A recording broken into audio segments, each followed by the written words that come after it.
Hello friends, नमस्कार। मैं सिकंदर कुमार आप सभी का स्वागत करता हूं। फ्रेंड्स, हम लोग का जो है आधुनिक भारत के इतिहास के का जो है एमसीक्यू सीरीज चल रहा है, चैप्टर वाइज एमसीक्यू। तो उसमें जो है हम लोग का जो है पार्ट 1 में हम देख चुके हैं कि ब्रिटिश शासन के दौरान जो है जो विरासत क्या रही, उसकी उपलब्धि क्या रही, वो सब हम लोग देख चुके हैं। तो विरासत में कुल 221 प्रश्न है, उसमें से 110 प्रश्न को हम लोग देख चुके हैं। तो 111 से हम लोग इस वीडियो में देखेंगे, पार्ट 2 होगा ये, है ना। भारत में ब्रिटिश काल के दौरान जो भी उपलब्धियां रही, जो है ना, तो उसका विकास का इतिहास क्या रहा, मतलब शिक्षा में, पत्रकारिता में, और स्थानीय स्वशासन में, विदेशों से संबंध स्थापित में, और गवर्नर जनरल और वायसराय के दौरान कौन कौन सी घटनाएं घटी, उससे संबंधित यह चैप्टर है। तो 110 क्वेश्चन तक हम लोग देख चुके हैं। अब आगे देखेंगे 111 से 221 तक। ठीक है, टोटल 221 क्वेश्चन है इस चैप्टर में। तो 111 नंबर क्वेश्चन है, देखिए पार्ट 1 जाके देख सकते हैं, उसमें डिस्क्रिप्शन में हम डाल देंगे। ठीक है, ये है 111 नंबर क्वेश्चन है, ग्राम सभा का अभिप्राय क्या है। तो ग्राम सभा का जो अभिप्राय है वो क्या है, तो वो है आपका जो है ग्राम स्तर के पंचायत क्षेत्र के निर्वाचक नामावली में पंजीकृत लोग। ग्राम सभा में जो है सभी लोग जिसका निर्वाचन सूची में नाम होता है वो सभी लोग सदस्य होते हैं। ठीक है, तो ये है 112 नंबर क्वेश्चन है, पंचायत राज का मुख्य उद्देश्य क्या है। पंचायती राज का जो मुख्य उद्देश्य क्या है, तो लोगों को विकास मूल अनुप्रशासन में भागीदारी के योग्य बनाना, मतलब राजनीतिक जागरूकता लाना और लोगों को जो है लोकतांत्रिक प्रशासनिक व्यवस्था में जो है उसकी भागीदारी को सुनिश्चित कराना, ये पंचायती राज का मुख्य उद्देश्य था। ठीक है, महात्मा गांधी इस उद्देश्य को देखे थे। महात्मा गांधी ने इस उद्देश्य का सपना देखा था, और जिनको जो है नीति निदेशक सिद्धांत के तहत अनुच्छेद 40 में जगह भी मिला था। ठीक है, सरकार को निर्देश दिया गया है संविधान के माध्यम से कि इस पंचायती राज का जल्द से जल्द गठन किया जाए, और वो हो भी गया है संवैधानिक तौर पर पंचायती राज का गठन। 113 नंबर देखते हैं, उत्तर प्रदेश में पंचायती राज संस्थाओं में महिलाओं के लिए आरक्षित स्थानों की संख्या कितनी है। तो वो है आपको कुल स्थानों का 1/3, मतलब 1/3 है महिलाओं के लिए। 114 नंबर है, नगर क्षेत्र को निर्धारित करने हेतु निम्नलिखित निष्कर्षों में से कौन सा भारत की जनगणना के अनुसार सही नहीं है। तो इसमें जो है आपका कौन सा सही नहीं होगा, तो वो होगा जिसकी कम से कम 60% पुरुष जनसंख्या अकृषि कार्यों में लगी हो। ठीक है, ये है। नेक्स्ट क्वेश्चन देखिए 115 नंबर है, पंचायत समिति के सदस्य क्या होते हैं। पंचायत समिति के सदस्य जो होते हैं वो जनता द्वारा प्रत्यक्ष रूप से चुने जाते हैं। तो पंचायत समिति के सदस्य प्रत्यक्ष रूप से चुने जाते हैं, और समितियों में से ही एक प्रमुख बनता है जो कि अप्रत्यक्ष चुनाव होता है। ठीक है, ये प्रखंड स्तर का है। पंचायती राज तो हम लोग को जानते हैं 3 स्तर का होता है, एक जिला स्तर का जिला परिषद, और मध्य स्तर का प्रखंड स्तर का पंचायत समिति का जो है जिसका हेड प्रमुख होता है, और ग्राम स्तर का जो है मुखिया होता है। ये है 116 नंबर देखिए, पंचायत चुनाव होते हैं कितने, तो प्रत्येक 5 वर्ष पर होते हैं। ठीक है, ये है 117 है, 73वां संविधान संशोधन अधिनियम 1992 निर्दिष्ट करता है क्या। तो ये करता है आपका देश में मजबूत एवं जीवंत पंचायती राज संस्थाओं की बुनियाद रखने के लिए। ठीक है ना, ये है सी नंबर हो गया इसका आंसर। 118 देखिए, किस ब्रिटिश शासक के समय में सर्वाधिक देसी राज्य ब्रिटिश भारत में मिलाए गए। ना, सर्वाधिक देसी राज्य जो है देसी रजवाड़े अगर ब्रिटिश भारत में मिला लिया गया तो वो डलहौजी के समय में। ठीक है, 118 लॉर्ड डलहौजी के समय में ये हो गया। 119 नंबर देखते हैं, निम्नलिखित में से किसे सबके बाद अधिकार में लाया गया। तो आप सबके बाद मतलब इनमें से किनको जो है बाद में अधिकार में लाया गया, तो वो लाया गया अवध को 1856 में लाया गया था। इससे पहले पंजाब को 1848-49 में ही ले लिया गया था, है ना। सिंध को भी पहले ही ले लिया गया था, तो असम पर भी कब्जा कर लिया गया था। अवध को 1856 में किया गया था, है ना, कुशासन का आरोप लगा करके डलहौजी के द्वारा। 120 नंबर क्वेश्चन देखिए, अन्य रजवाड़ों के भारत में विलय के बाद भी किन 3 राज्यों ने भारत में शामिल होना विलंबित किया। तो वो था आपका जूनागढ़, हैदराबाद, जम्मू कश्मीर। ये है आज़ादी के बाद जब ये 3 रियासत से थे जो कि भारत में विलय नहीं करना चाहते थे। ठीक है, तो जानते हैं जूनागढ़ हुआ, हैदराबाद पुलिस कार्रवाई के द्वारा हुआ, यहाँ जूनागढ़ जनमत संग्रह के द्वारा हुआ, जनमत के द्वारा, और जम्मू कश्मीर में तो राजा हरि सिंह के द्वारा विलय पत्र पर हस्ताक्षर करके हुआ। तो ये है। 121 नंबर क्वेश्चन है कि भारतवर्ष के विभाजन के समय ब्रिटिश भारत के निम्नलिखित में से किस एक प्रांत ने एक संयुक्त एवं स्वतंत्र अस्तित्व के लिए योजना सामने रखी थी? तो वो रखी थी आपका पंजाब राज्य ने। ठीक है, ये है। 122 नंबर क्वेश्चन देखते हैं। निम्नलिखित देशी राज्यों में से कौन सा यथावत समझौते पर का पक्षधर था? तो वो था आपका हैदराबाद। देशी राज्यों में से कौन यथावत स्टैंड स्टिल समझौते पर हस्ताक्षर था? मतलब जो जैसे हैं हमको वैसे रहने दीजिए, इस तरह का हैदराबाद का निजाम चाहता था। ठीक है, ये है। 123 नंबर क्वेश्चन है। 1927 की बटलर कमेटी का उद्देश्य क्या था? बटलर आयोग गठित हुआ था 1927 में, है ना। तो उस समय जो है इरविन थे वायसराय। तो क्या उद्देश्य क्या था? तो उद्देश्य था इसका आपका भारत सरकार तथा देशी राज्यों के मध्य संबंधों को सुधारना। T option. भारत सरकार तथा देशी राज्यों के बीच संबंधों, मतलब केंद्र और राज्य के बीच में, भारत सरकार और राज्यों के बीच में संबंध कैसे अच्छा हो, इसके लिए इस आयोग का गठन किया गया था, बटलर आयोग। बटलर आयोग का गठन क्यों किया गया था? बटलर कमेटी का गठन क्यों किया था? इस तरह से सवाल पूछा जा सकता है। उन्हें 124 का देखिए, कॉर्नवालिस के सुधारों के विषय में कौन सा कथन असत्य है? तो कॉर्नवालिस के सुधारों के विषय में जो असत्य है वो है भारतीयों के लिए सेवाओं के द्वार खोले नहीं, है ना। बाकी सब सही है। कंपनी के कर्मचारियों के वेतन में वृद्धि की गई, बिल्कुल सही है। कंपनी के खर्चों में भी कमी की गई, बिल्कुल सही है। कानूनों को संग्रहित किया गया, ठीक है। 1793 में स्थायी बंदोबस्त कानून भी लाया गया था। तो कॉर्नवालिस के ये जो बी ऑप्शन है ये सही नहीं है कॉर्नवालिस के संदर्भ में। 125 नंबर क्वेश्चन देखते हैं। सिंध में अंग्रेजों की ओर से सर्वप्रथम किसे भेजा गया था? सिंध में जो है अंग्रेजों की ओर से किसके नेतृत्व में जो है सेना भेजा गया था? तो वो भेजा गया था अलेक्जेंडर के नेतृत्व में। ठीक है। 126 देखते हैं। प्रभावी अकर्मण्यता की नीति का जनक कौन था? प्रभावी अकर्मण्यता की नीति का जनक जो था वो कौन था? तो वो था आपका लॉरेंस, है ना, सेंट लॉरेंस। और 127 नंबर क्वेश्चन है। राज्यों का विलयीकरण जिनके नेतृत्व में हुआ था वे कौन थे? तो वे थे आपका सरदार पटेल। सरदार पटेल के नेतृत्व में ही जितने भी देशी रियासत थे सबको जो है भारत संघ में मिलाया गया। यह है। 128 नंबर क्वेश्चन देखिए। जम्मू एवं कश्मीर भारत का अभिन्न अंग बना कब? तो ये जो बना आपका 26 अक्टूबर 1947 को। ठीक। विलय पत्र पर हस्ताक्षर हुआ था राजा हरि सिंह के द्वारा और पंडित नेहरू। 129 नंबर देखिए। All India state peoples conference का गठन कब हुआ था? तो all India state peoples conference का गठन जो हुआ था 1927 को। ठीक है। 130 नंबर है। निम्नलिखित में से कौन 1939 में भारत प्रजामंडल मतलब all Indian states peoples conference के अध्यक्ष थे? तो ये इसमें जो थे आपके जवाहरलाल नेहरू थे। ठीक है। 131 नंबर है। भारतीय संघ में रजवाड़ों का विलय अधिकाधिक किस सन में हुआ था? तो ये जो हुआ था आपका 1947 में। ठीक है, 1947 में। रिंग फेंस की नीति का संबंध इनमें से किससे है? रिंग फेंस की नीति का संबंध जो है वो है वारेन हेस्टिंग से। रिंग फेंस की नीति किससे है? तो वो वारेन हेस्टिंग से है। 133 का देखिए। सुरक्षा प्रकोष्ठ की नीति संबंधित है किससे? सुरक्षा प्रकोष्ठ की नीति संबंधित है वारेन हेस्टिंग से। ठीक है। 134 नंबर देखते हैं। किस गवर्नर जनरल पर महाभियोग का मुकदमा चलाया गया था? तो वो कौन से गवर्नर जनरल थे जिस पर महाभियोग की मुकदमा चलाया गया था? तो वो थे आपका जो है वारेन हेस्टिंग। यहाँ से गए थे लंदन, तो वहाँ पर इन पर जो है महाभियोग की प्रक्रिया चलाई गई थी। 135 देखिए। निम्नलिखित में से किसने बंगाल में द्वैध शासन प्रणाली को समाप्त किया था? तो द्वैध शासन प्रणाली को समाप्त किया था वारेन हेस्टिंग ने ही। लागू किया था रॉबर्ट क्लाइव ने। ठीक है, तो ये है। 136 से भारत के प्रथम गवर्नर जनरल कौन थे? तो भारत के प्रथम गवर्नर जनरल जो थे वो विलियम बेंटिक थे। अगर यहाँ बंगाल के प्रथम गवर्नर जनरल पूछा जाता तब आपका वारेन हेस्टिंग हो जाता।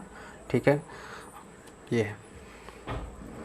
लॉर्ड कॉर्नवालिस की कब्र कहाँ स्थित है? तो गाजीपुर में है इनका कब्र। गाजीपुर में इनको दफनाया गया है, यूपी के गाजीपुर में। भारतीय लोक सेवा का प्रवर्तन किया गया किसमें, तो भारतीय लोक सेवा का प्रवर्तन जो किया गया वो किया गया कॉर्नवालिस के शासनकाल में, है ना। सिविल सेवा सेवकों की नियुक्ति, है ना, इस तरह से ICS अधिकारियों की नियुक्ति का पहली बार व्यवस्था किया गया था कॉर्नवालिस के समय में। 139 है, निम्नलिखित में से किस गवर्नर जनरल ने भारत की संविदाबद्ध सिविल सेवा, है ना, कॉवेंटेंट सिविल सर्विस ऑफ इंडिया का सृजन किया और कालांतर में भारतीय सिविल सेवा के नाम से जानी गई। तो ये कौन थे, तो वो कॉर्नवालिस थे। ये है 140 नंबर है, जिन निम्न कथनों में से कौन सा सही नहीं है, तो सही नहीं है उसको ढूंढना है। तो इसमें जो है आपका सही नहीं है वो है सी, लॉर्ड विलियम बेंटिक सबसे बड़े ब्रिटिश शासकों में से एक था क्योंकि उसने भारत में ब्रिटिश साम्राज्य का संग्रहित किया। नहीं, ऐसा नहीं है।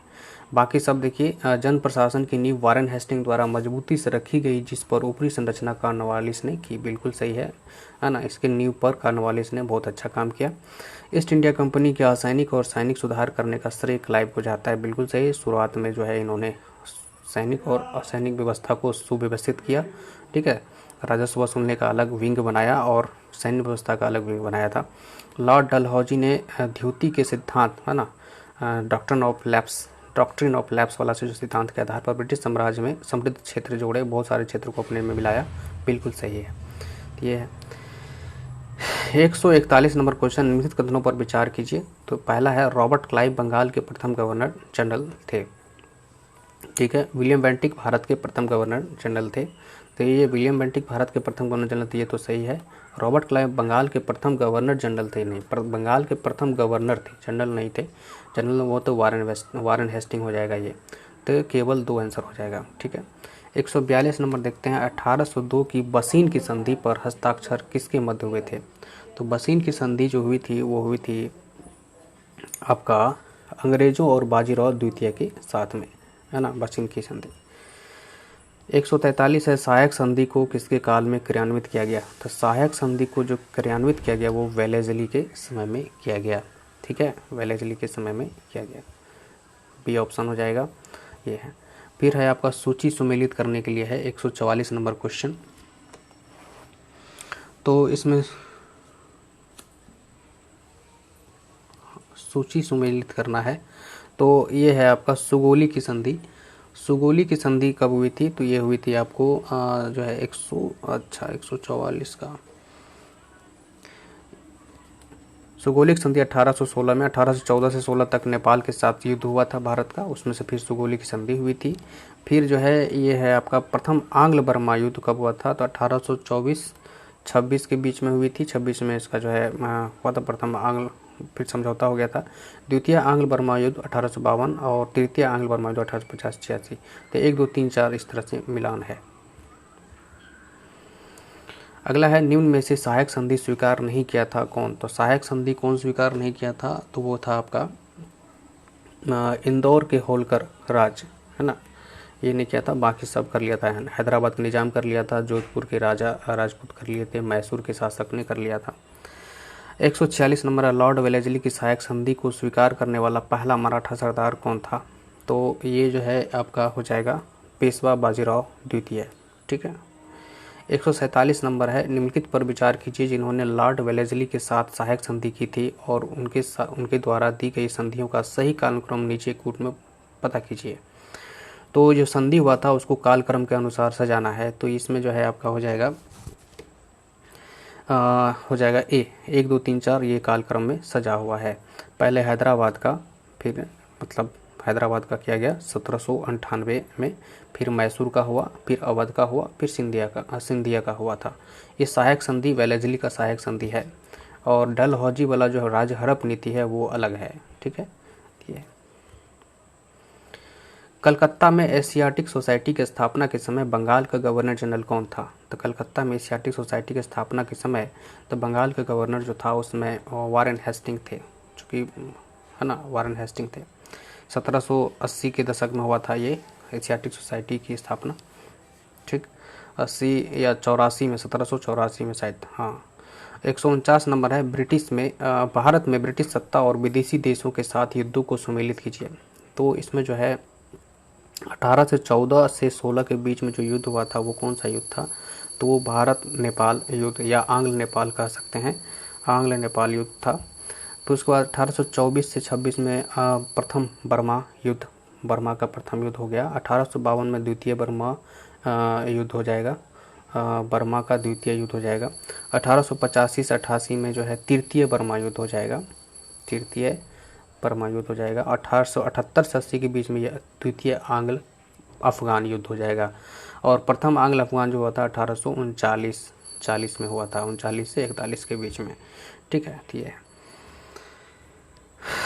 ईस्ट इंडिया कंपनी का राजपूत राज्यों में सहायक संधि करने का मुख्य उद्देश्य था क्या? तो ईस्ट इंडिया कंपनी के द्वारा जो है राजपूत राज्यों से जो सहायक संधि किया गया था उसका मुख्य उद्देश्य क्या था? तो ये है आपको अंग्रेजों की प्रभुसत्ता स्थापित करना, है ना, ये है। उसके बाद 151 देखिए, भारत में न्यायिक संगठन की स्थापना किसने की थी? तो भारत में न्यायिक संगठन की स्थापना जो की थी वो की थी आपका लॉर्ड कॉर्नवालिस ने। ठीक है। आंग्ल नेपाल युद्ध 152, आंग्ल नेपाल युद्ध किसके शासनकाल में हुआ था? तो आंग्ल नेपाल युद्ध जो हुआ था वो पहले तो 1800 पहला वाला 1814 से 16 के बीच में हुआ था। तो उस समय कौन थे? तो लॉर्ड हेस्टिंग थे, है ना, ये है 152 का बी। वारन हेस्टिंग के बाद वाले एक हेस्टिंग आए हैं, लॉर्ड हेस्टिंग वही थे, तो ये है। 154 का क्वेश्चन देखते हैं, 153 का प्रत्येक भारतीय भ्रष्टाचारी है किसने कहा था? प्रत्येक भारतीय भ्रष्टाचारी है ये कहा था लॉर्ड डलहौजी ने। ठीक है। 54 है, निम्नलिखित में से कौन सा युग्म सही सुमेलित नहीं है? तो इसमें जो है सुमेलित नहीं है वो है आपका लॉर्ड कॉर्नवालिस तृतीय आंग्ल मराठा युद्ध, नहीं, बाकी सब सही। हेक्टर मुनरो, बक्सर का युद्ध हुआ था हेक्टर मुनरो के नेतृत्व में। लॉर्ड हेस्टिंग जो है सेना का नेतृत्व कर रहा था बक्सर की हेक्टर मुनरो। लॉर्ड हेस्टिंग आंग्ल नेपाल युद्ध हुआ था, बिल्कुल सही, 1814-16 के बीच में। और लॉर्ड वेलेस्ली चतुर्थ आंग्ल मराठा युद्ध हुआ था, ये है। ठीक, ये तो ये नहीं है। अगला क्वेश्चन है देखिए 155, तृतीय आंग्ल मराठा युद्ध संबंधित है किससे? तो तृतीय आंग्ल मराठा युद्ध संबंधित है लॉर्ड हेस्टिंग से, है ना। लॉर्ड हेस्टिंग से तृतीय आंग्ल मराठा युद्ध होने के बाद ही जो है मराठों को दमन कर दिया गया, है ना, पूरे तरीके से समाप्त कर दिया गया, अंग्रेजी क्षेत्र में मिला लिया गया। 156 है, निम्नलिखित बंगाल के गवर्नर जनरलों में से कौन एक तृतीय आंग्ल मैसूर युद्ध से संबंध रखता है? तो ये है आपका बी, लॉर्ड कॉर्नवालिस। ठीक है, लॉर्ड कॉर्नवालिस के समय में जो है आपका मैसूर टीपू सुल्तान से युद्ध होता है। सती प्रथा का पर पाबंदी किसने लगाई थी? 157 का, तो ये जो है आपका 1829 में लॉर्ड विलियम बेंटिक ने। ठीक है, सती प्रथा पर लॉर्ड किसने लगाई थी? तो विलियम बेंटिक ने। विलियम बेंटिक के द्वारा सती प्रथा किस वर्ष समाप्त की गई थी? तो 1829 में। इनमें से किस वर्ष बंगाल से दासों के निर्यात को रोक दिया गया था? बंगाल से जो गुलामों का निर्यात किया जा रहा था वो किस वर्ष रोक दिया गया था? तो वो किया गया था 1789 ईस्वी में, 89 में। ठीक है। 160 नंबर देखते हैं, तथाकथित कुशासन के आधार पर किस गवर्नर जनरल ने मैसूर राज्य के प्रशासन को ले लिया था? तो कुशासन के आधार पर मैसूर राज्य को ले लिया था तो वो था आपका लॉर्ड विलियम बेंटिक ने। ठीक है, ये है। लेकिन जो है अवध पर कुशासन का आरोप लगाकर कौन लिया था? तो लॉर्ड डलहौजी ने। ये है, दोनों में सवाल बदल सकता है इसीलिए। 161 नंबर क्वेश्चन देखिए कि अंग्रेजों द्वारा सिंध विजय संपन्न हुआ था कब? तो लॉर्ड एलनबरो के समय में। ठीक है, ये है। ठगों के दमन में निम्नलिखित में से कौन संबद्ध था? तो ठगों के दमन के से संबंध कौन था? तो वो था बी, कैप्टन स्लीमैन। स्लीमैन को ये भार दिया गया था कि ठगों को जो है आगरा दिल्ली वाले पथ पर जो है ठगों की ठग ज़्यादा रहते थे, वो ठग लेते थे व्यापारियों को। ठीक है, ये है। 163 नंबर है, सिंध पर ब्रिटिश ने कब्जा किया था कब? तो ये किया था आपका 1843 ईस्वी में, लॉर्ड एलनबरो के समय में। लॉर्ड एलनबरो उस समय गवर्नर जनरल थे, ये है। 164 नंबर है, निम्नलिखित में से किसने विलय की नीति नियोजित एवं क्रियान्वित की थी? तो विलय की नीति जो है कौन क्रियान्वित किया था? तो वो किया था आपका डलहौजी ने। ठीक है, विलय की नीति, राज हड़प नीति जिसको कहते हैं, यह है। लॉर्ड डलहौजी द्वारा अवध का अंग्रेजी राज में विलय निम्न में से किस रीति से हुआ था? तो अवध का जो है ये अपहरण की नीति द्वारा तो था ही, सहायक संधि कुप्रशासन का आरोप लगा करके था, कुप्रशासन का आरोप लगा करके जो है उसको किया गया था।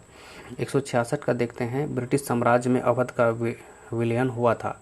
तो ब्रिटिश साम्राज्य में अवध का विलयन हुआ था 1800 1856 में। ठीक, तो ये है। 167 देखते हैं, निम्नलिखित में से कौन अवध का ब्रिटिश रेजिडेंट था जब अवध का ब्रिटिश साम्राज्य में विलय हुआ था। जब ब्रिटिश साम्राज्य में अवध का विलय हो गया था तो वहाँ पर एक अंग्रेजी के रेजिडेंट ऑफिसर को रख दिया गया था।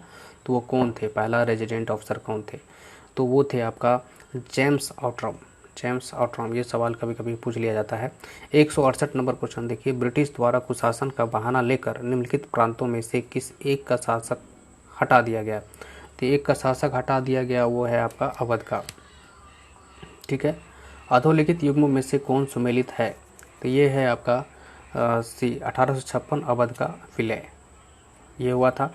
1849 में सतारा का विलय, ये गलत है, सतारा 1848 में हो गया था।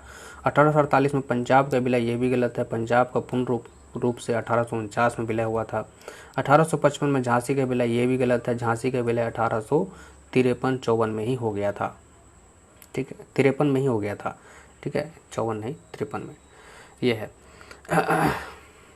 170 नंबर क्वेश्चन देखिए, भारत में ब्रिटिश शासन के दौरान निम्नलिखित राजसी राज्यों के विलय क्रम पर विचार कीजिए।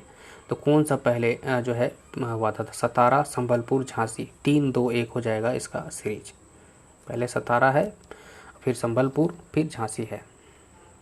भारत में प्रथम रेलवे लाइन किस ब्रिटिश गवर्नर के समय में बिछाई गई थी, तो वो डलहौजी के समय में बिछाई गई थी और मुंबई से थाने के बीच ट्रेन चली थी। ठीक है, ये है। 172 है, भारत में प्रथम रेल लाइन का निर्माण किन नगरों के बीच हुई थी, तो ये हुई थी बम्बई से थाने के बीच में। ठीक है। 173 है, भारत में पहली रेलवे लाइन कब शुरू हुई थी, तो भारत में पहली रेलवे लाइन जो शुरू हुई थी 1853 में हुई थी।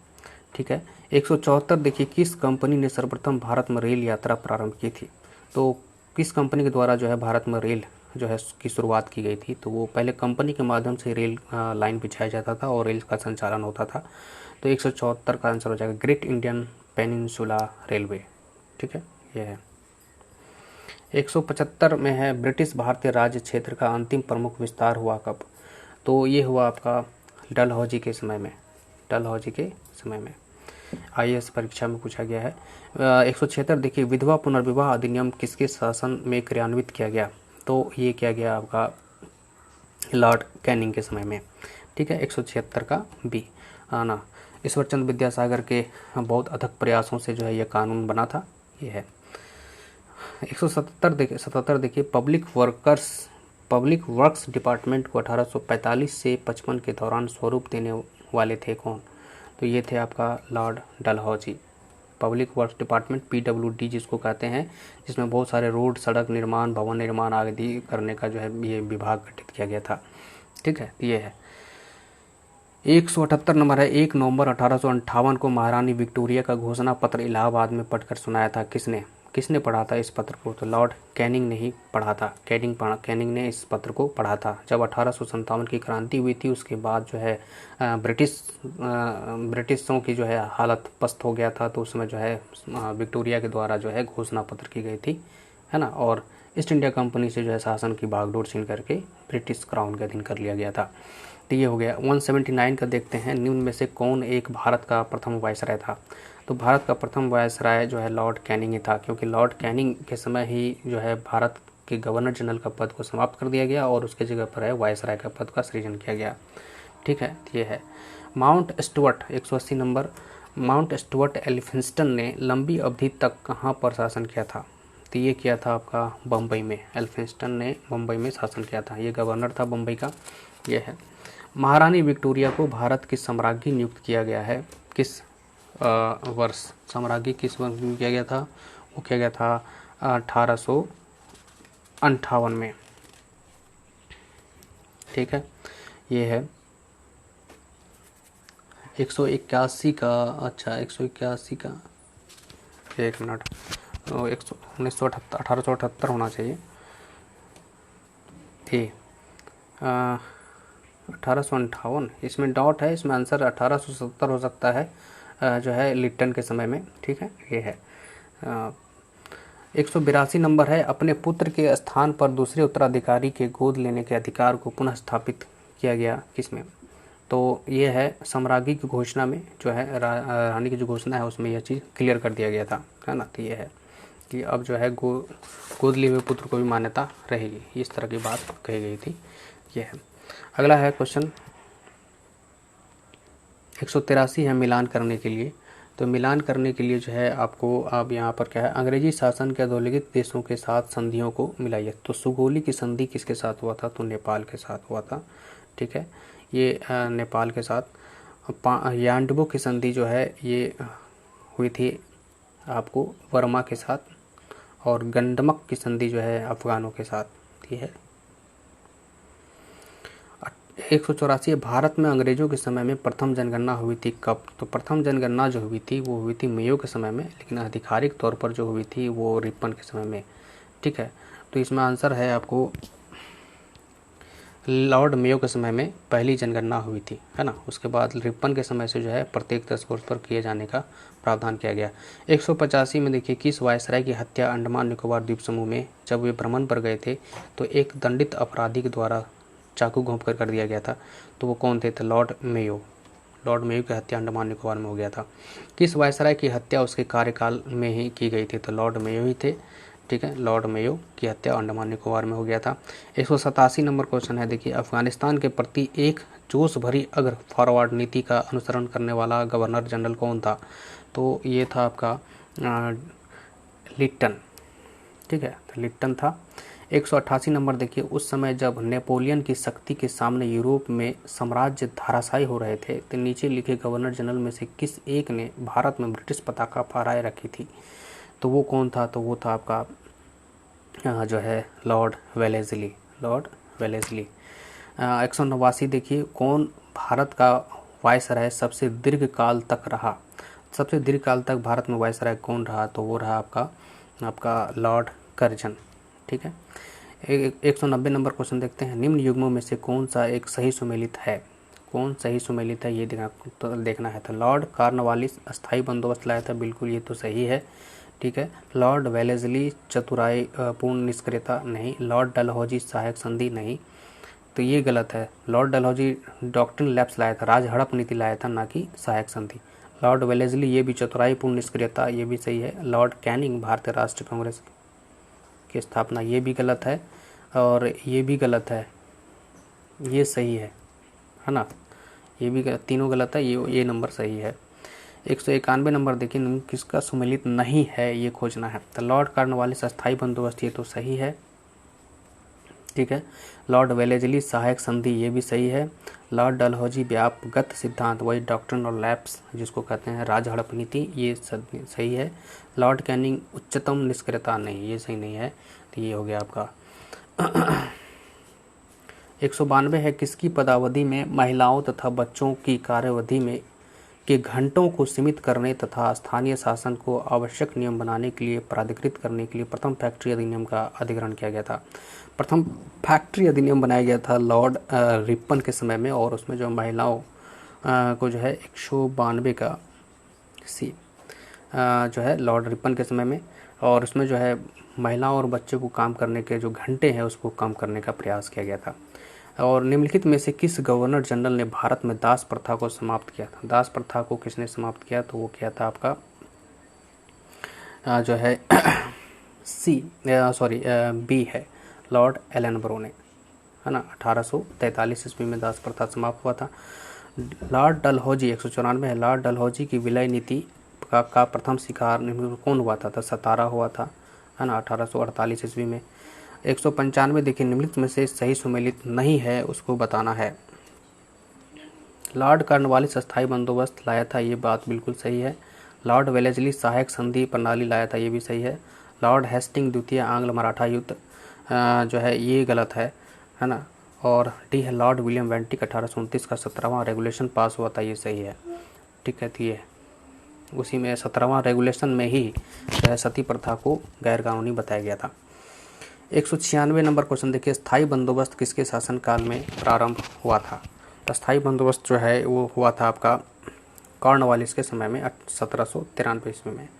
ठीक है, 197 है, निम्नलिखित में से कौन एक सही सुमेलित है? द लॉर्ड एलनबरो अवध का विलीनीकरण, तो ये हो गया आपका, कौन सा इसमें सुमेलित है ये खोजना है। तो ये है आपका लॉर्ड वेलेस्ली चतुर्थ आंग्ल मैसूर युद्ध हुआ था, ये बिल्कुल सही है।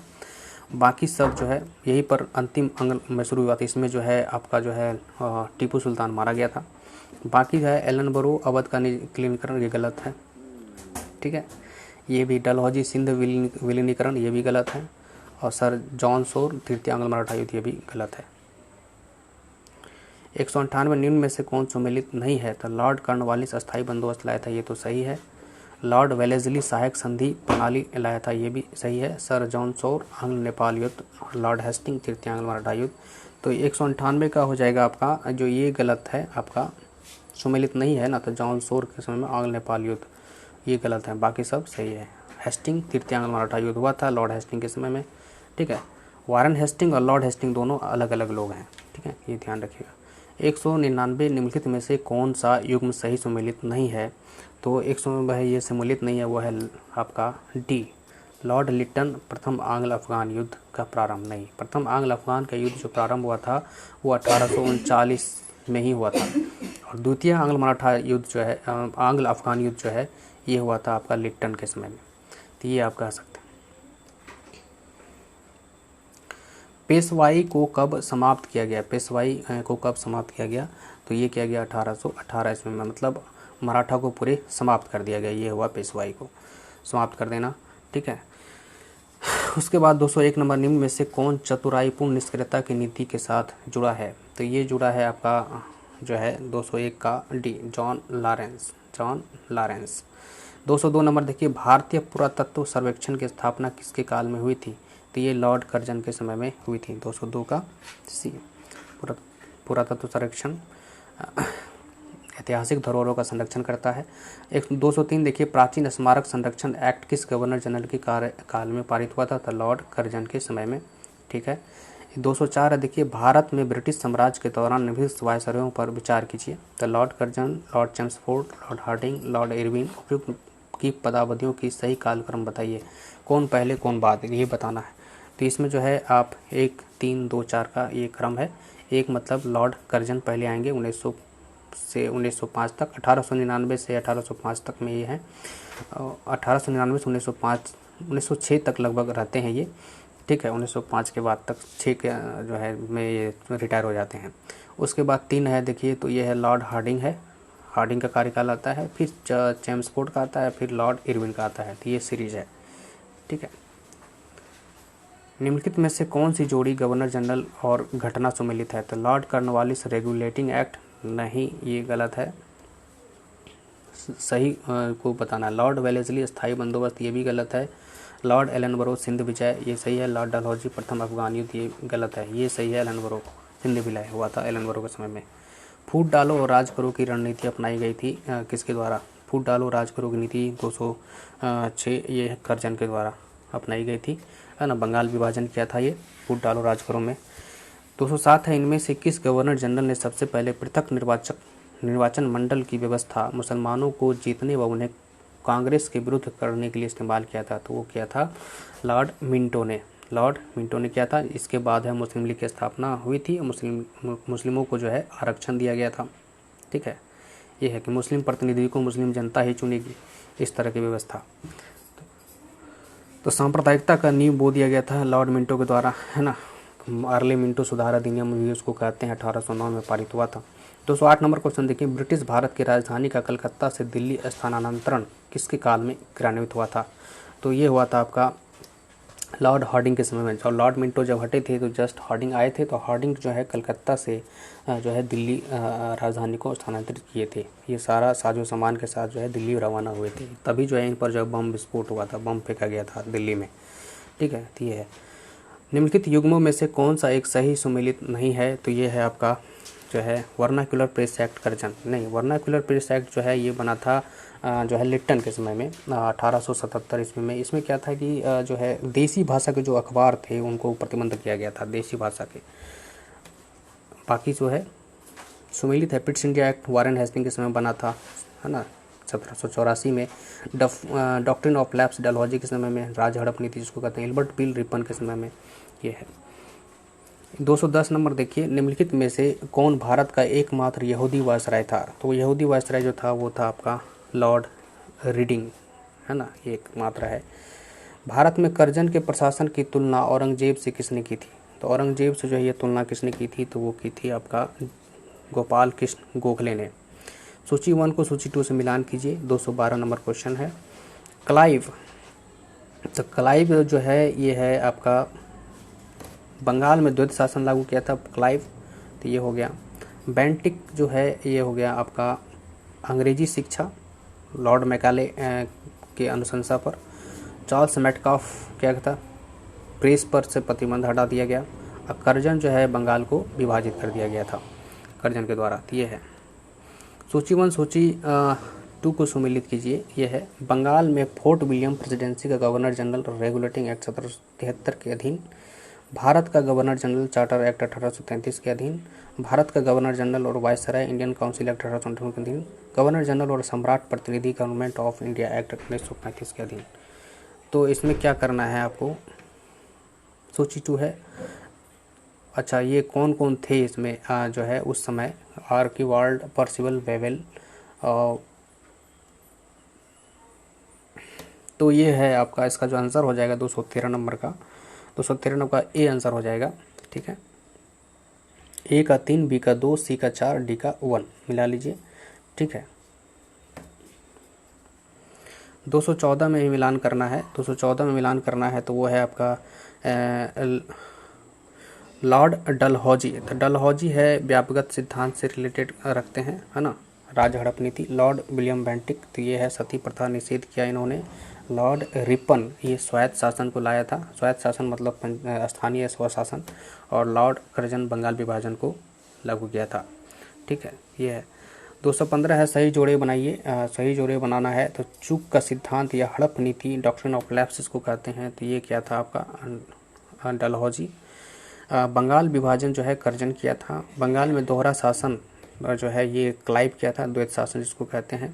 और सामाजिक सुधार बेंटिक, है ना, सती प्रथा को ख़त्म किया था। तो सामाजिक सुधार Bentinck, Lord Bentinck, William Bentinck हो गया।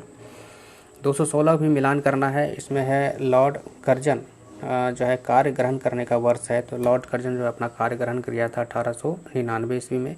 ठीक है, लॉर्ड मिंटो जो है ये कार्य ग्रहण किया था आपको 1905 ईस्वी में। लॉर्ड हार्डिंग किया था 1910 ईस्वी में। और लॉर्ड इरविन किया था 1926 ईस्वी में। ठीक, सर टॉमस मुनरो किन वर्षों में मद्रास के गवर्नर रहे थे? तो टॉमस मुनरो जो मद्रास के गवर्नर रहे थे वो रहे थे आपको 1820 से 1827 के बीच में।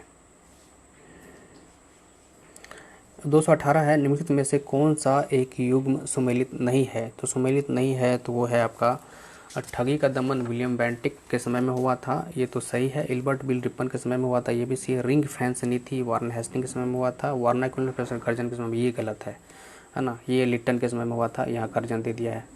219 देखिए निम्नलिखित में से कौन सा एक युग्म सुमेलित नहीं है? तो हेक्टर मुनरो बक्सर के युद्ध में अंग्रेजों की तरफ से लड़ा था। लॉर्ड हेस्टिंग आंग्ल नेपाल युद्ध हुआ था, इसमें बिल्कुल सही है। सुगोलिक संधि हुई थी लॉर्ड हेस्टिंग के समय में। याद रखिएगा ये वारन हेस्टिंग नहीं है, ये अलग हेस्टिंग है। ये है द लॉर्ड डल वेलेस्ली चतुर्थ आंग्ल मैसूर युद्ध जिसमें टीपू मारा गया था, तो ये भी सही है। और चौथा है लॉर्ड कॉर्नवालिस तृतीय आंग्ल मराठा युद्ध, ये गलत है ना। अगला क्वेश्चन है 220 1927 की बटलर कमेटी का उद्देश्य क्या था? तो बटलर कमेटी का उद्देश्य जो था आपका वो था आपका जो है भारत सरकार और देशी रियासतों के बीच में संबंध को सुधारना, है ना, ये है। उसके बाद है 221 1919 का व्यापार विवाद अधिनियम ट्रेड डिस्प्यूट एक्ट निम्नलिखित में से किसका उपबंध करता है? तो ये करता है आपका अधिकरणों मतलब ट्रिब्यूनल्स की प्रणाली तथा हड़तालों पर रोक, है ना, ये व्यवस्था करता था। तो आज के वीडियो में बस इतना ही, ये चैप्टर समाप्त हो गया। इस चैप्टर था आपको जो है भारत में ब्रिटिश शासन के दौरान जो भी विकास कार्य हुए और उसकी उपलब्धि, उनका विरासत, है ना, भारत में ब्रिटिशों का विरासत, जैसे कि शिक्षा, प्रेस, है ना, स्थानीय स्वशासन, विदेशों से संबंध, गवर्नर जनरल, वायसराय आदि से संबंधित प्रश्न था। इसमें कुल 221 प्रश्न को शामिल किया गया था। तो पहला पार्ट में 110 क्वेश्चन और उसके बाद 111 से 221 तक का जो प्रश्न है ये दूसरे पार्ट में शामिल किया गया है।